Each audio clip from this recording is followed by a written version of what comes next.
Imagine this. It's raining hard.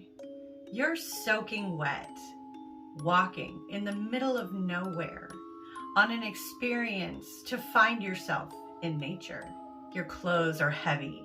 Your feet are so wet, you might as well be barefoot. You see a tree and climb up the branches to get a break from basically standing in water.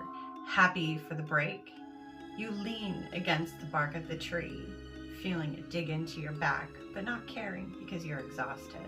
Sighing with relief, you start to close your eyes when something moves and catches your attention in your peripheral.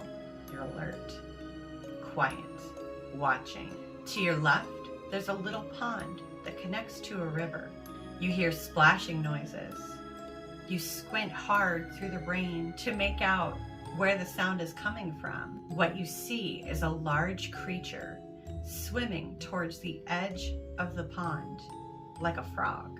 It reaches land and gets out, crawling and then moving to standing on 2 feet. Your eyes widen in disbelief as it stands to its full height of 13 feet. It shakes itself and you can see it's covered in gray feathers. Unleashing a loud, haunting cry, it starts to move towards your tree. Its long, sharp claws glistening in the rain. What would you do? My name is Morticia Evermorg, and my channel is Coffee and Cryptids, where I tell you encounters and legends of cryptids while I drink my favorite coffee. Hi, spooky friends. Welcome. In case you're wondering what a cryptid is, it's some kind of creature such as a Loch Ness monster or a Yeti or Bigfoot that is said to exist but has never actually been scientifically proven to exist. Grab a cup and settle in. It's story time. In Australia, there is a malevolent creature lurking in the swamps, ponds called billabongs, creeks, riverbeds, and water holes, waiting to pounce for its next meal. You. On a quiet night in the outback, you can hear the haunting cries of today's cryptid, the Bunyip.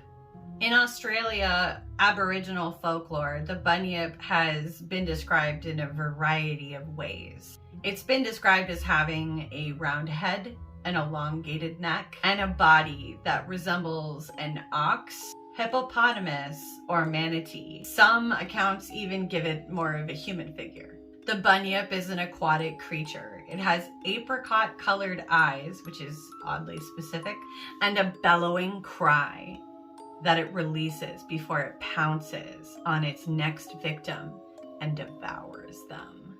Beep. The Bunyip especially likes women and children for dinner.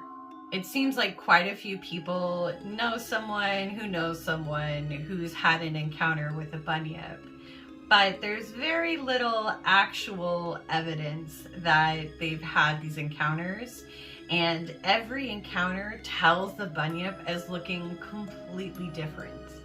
Some encounters say that it looks dog-like or seal-like. They've been described as being as big as a horse or as small as a dog. They're said to have flippers or fangs or tusks or one eye or 2 eyes. Shaggy fur, scales, horns. It could be a variety of things, and I think that's one of the points that makes the Bunyip such a fascinating cryptid, is that no encounter is the same, yet somehow everybody agrees that it is the Bunyip, which is like, this is a crazy creature. It's like a mythical unicorn that looks different to everybody, but it's still the same thing. I'd like to be that mythical creature and look different every time people see me, but always be Morticia. Some people say it looks like a snake with a beard. Weird. A dog-like face, a crocodile-like head, dark fur, a horse-like tail, flippers, walrus-like tusks, and a duck-like bill. Try and fit all of that into one creature. I'd like to see what you come up with. The earliest sightings of the Bunyip claim that it had countless eyes, razor sharp claws, very fast speed, and like a hollow boom as a way of communicating. There are other witnesses that claim that it had one eye on its head and a mouth on its stomach, which is, I mean, how would you... Some people even say that the Bunyip has the characteristics of a bird or an alligator. They believe it has a long bill like a stingray with serrated edges. Its body and legs are thick and strong like an alligator, but its forelegs are much longer than its back legs. The Bunyip swims like a frog in water, but it walks on its back legs with its head erect, almost like a human. When it stands, it reaches 12 to 13 feet. That is a freaking big cryptid.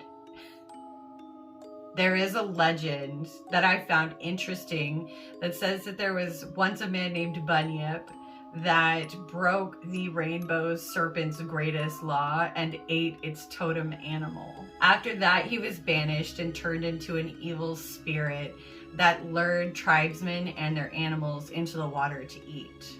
So I guess if it's an evil spirit, it could change its appearance, which might be why the Bunyip has so many descriptions.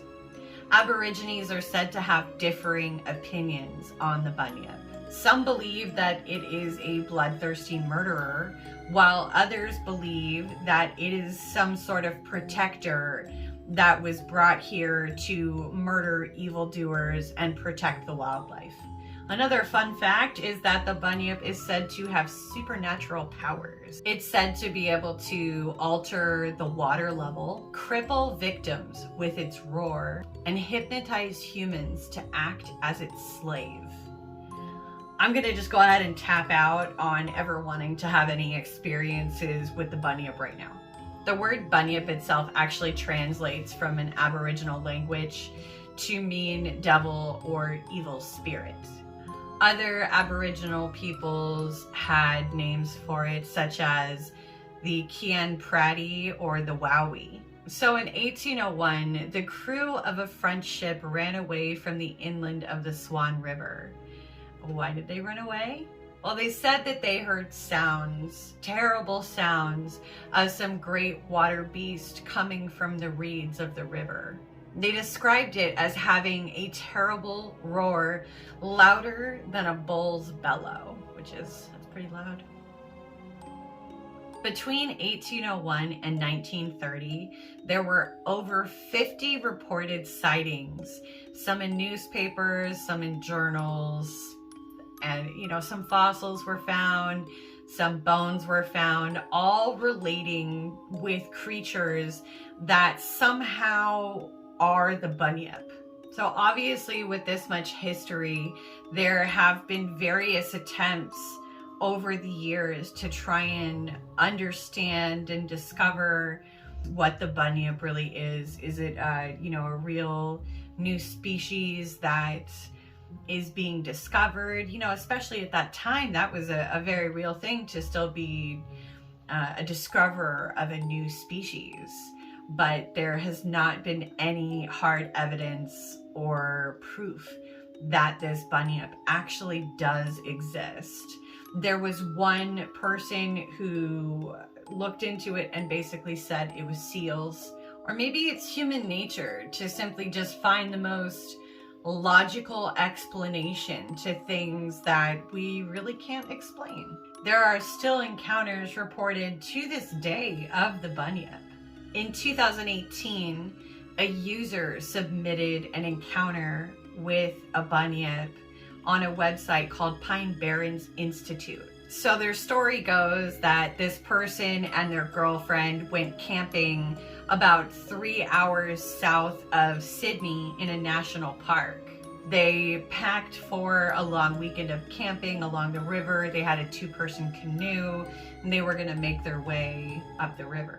On the second morning of their trip, they had set up camp near one of the main rivers, and this person went about 15 feet away from the campsite to a billabong, which is basically like a pond, but it's more overgrown and it's connected to a flowing river.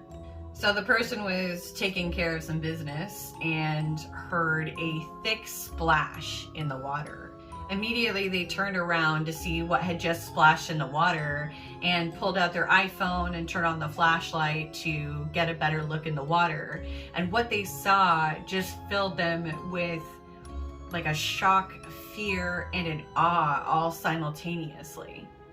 They described it as looking at a mix between a horse and a crocodile's head looking up at them. Part of their explanation was that they knew it wasn't a crocodile because there weren't normally crocodiles in that part of Australia.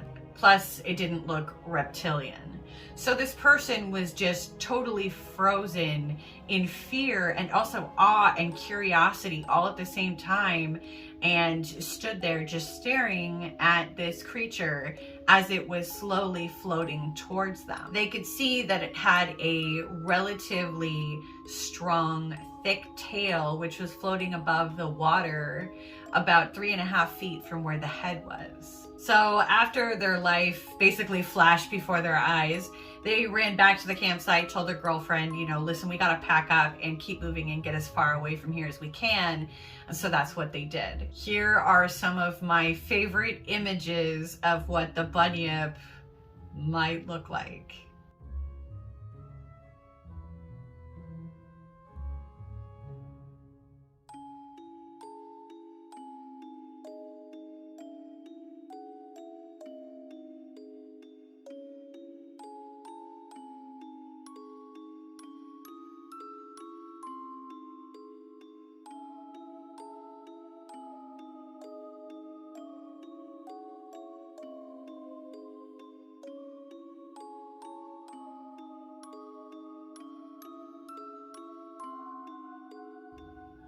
Does anyone else feel like bunyip is like an animal mating call that you would hear, you know, maybe if you were in the outback and you would just hear like bunyip, bunyip, bunyip? I mean, am I the only one? I'm probably the only one, right? So, my spooky friends, do you think that the bunyip is simply folklore originating with the Aboriginal peoples of Australia, meant to, you know, keep everybody in line and keep people from straying off and getting lost in the dark? Or do you think the bunyip could really be a real creature out there? Let me know your thoughts in the comments below. Whatever you believe, if you're out on a nighttime walkabout in Australia, be careful that you don't stroll too close to a billabong. Otherwise, the terrifying bunyip might grab you. Thank you so much for watching. My name is Morticia Evermorg, and this is Coffee and Cryptids. If you enjoyed today's story and you want to hear more encounters and legends like this, be sure to hit like and subscribe and turn on your notifications. Sleep tight, my spooky friends. Don't let the ghoulies bite.